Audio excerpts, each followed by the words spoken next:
à la place qu'il faut. C'est ça? Oui, vous êtes encore sociologue. Sociologue. Bon, parlant de l'immigration, avec la recrudescence ces derniers jours, n'est-il pas mieux les rescapés, on les amène dans les centres médicaux, les soignants, au lieu de les amener en prison? Mais ceux qui sortent de cette pirogue-là, si par exemple, ce ne sont pas des gens solides psychologiquement, mentalement, forcément ils auront des problèmes psychologiques. Ça, c'est moi qui te le dis en tant que sociologue. Moi, personnellement, je ne peux pas.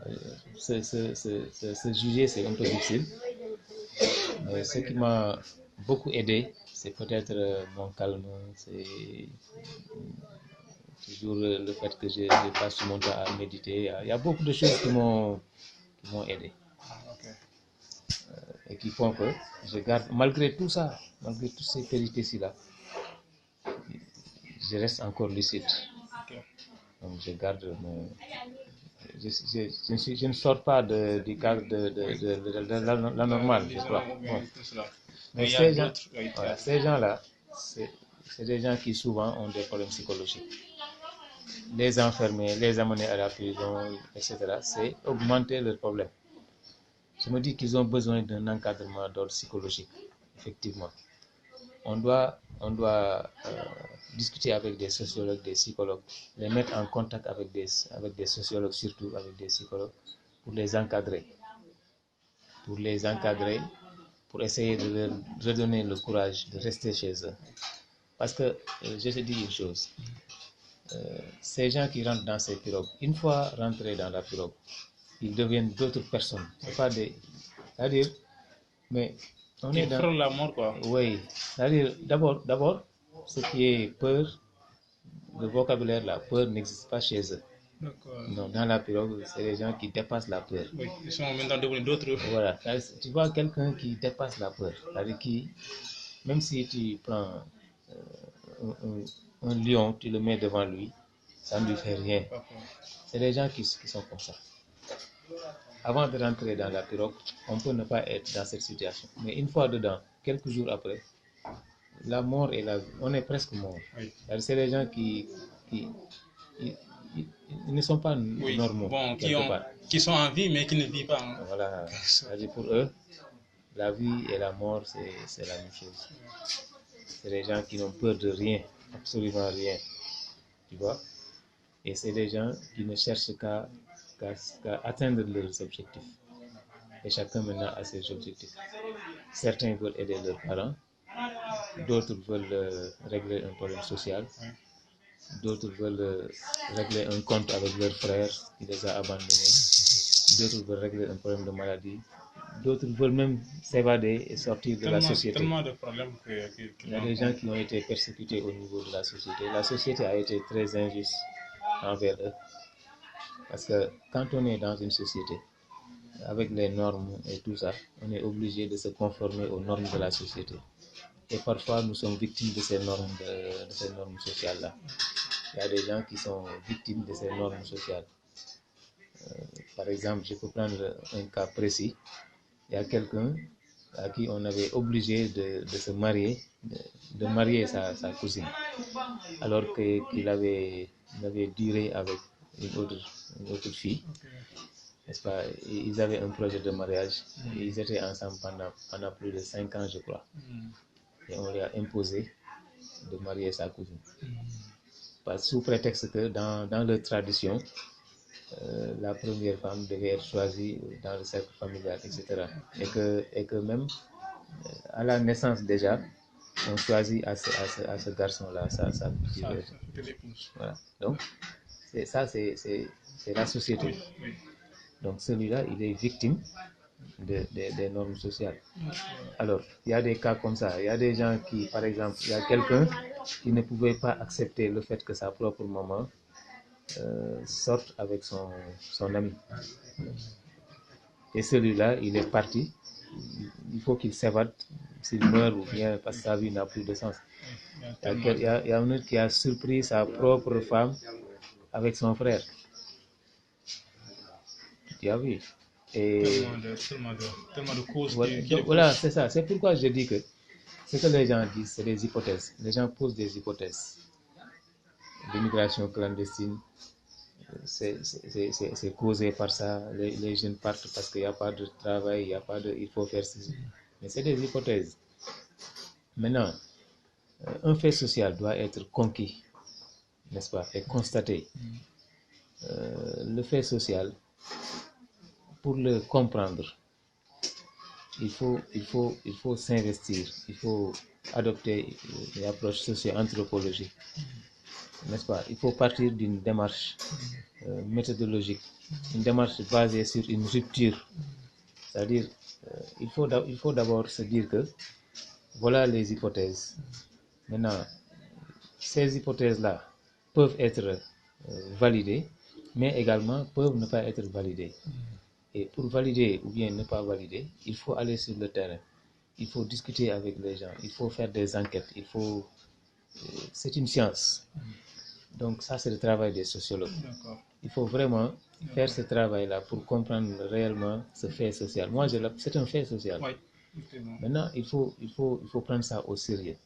D'abord, je le disais quelque part, il faut partir de ce qu'on appelle le brainstorming, c'est-à-dire regrouper les parties prenantes, regrouper tous ceux qui savent quelque chose de l'immigration clandestine, regrouper des gens comme moi, comme d'autres qui ont fait l'expérience, n'est-ce pas? Essayer maintenant de poser ces hypothèses-là, d'en discuter, et maintenant d'aller vers des solutions. Parce que pour avoir des solutions, il faut comprendre les causes, il faut maîtriser les causes. Maintenant, aller vers ces solutions-là. Donc, il y a des solutions, mais ces solutions-là, c'est des solutions diverses. Il faut des encadrements au niveau social, il faut des accompagnements avec des sociologues, il faut des sensibilisations. Et il faut savoir aussi comment sensibiliser. Oui. Il ne s'agit pas d'aller à la télé, etc. Oui, non, non, parce qu'il faut comprendre la chose. C'est-à-dire, il faut d'abord comprendre quels sont, où se trouvent, voilà. D'abord, qui sensibiliser? Ces gens-là qu'on doit sensibiliser, où est-ce qu'il faut les trouver? Est-ce que c'est au niveau des familles? Est-ce que c'est au niveau des quartiers de pêcheurs? Est-ce que c'est à Tambacounda? Est-ce que c'est à Touba? Est-ce que c'est au niveau des Baol? Est-ce qu'il faut identifier ces lieux-là? Et aussi, comment les sensibiliser? Qu'est-ce qu'il faut poser sur la table? Maintenant, après ça, il faut aller vers d'autres mesures. Il faut des mesures de répression. La surveillance, il faut augmenter la surveillance. Mais comment surveiller? Quand surveiller? Où surveiller? Etc. Donc, c'est un tas de choses. Mais par exemple, si le gouvernement, je te dis, moi, je ne me vante pas, mais je vous dis que je peux tellement apporter dans la lutte contre l'immigration. Mais on dirait que il n'y a pas une politique, il n'y a pas une volonté politique de la part du gouvernement. Je ne sais pas, je ne comprends pas.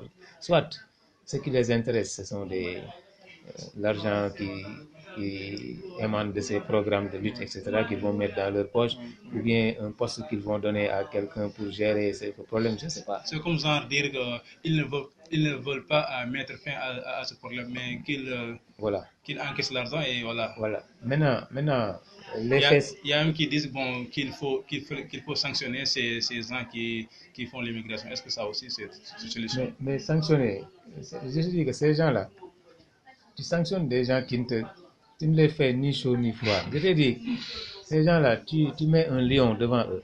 Ce n'est pas leur problème. Oui. Mais amenez les policiers, les gendarmeries, mettez-les là où vous voulez. Tu les fais rire. C'est-à-dire, ils ont dépassé ce niveau-là. Au lieu de les sanctionner, mieux vaut les mettre en contact avec des sociologues et des psychologues pour qu'ils les raisonnent, pour qu'ils les encadrent.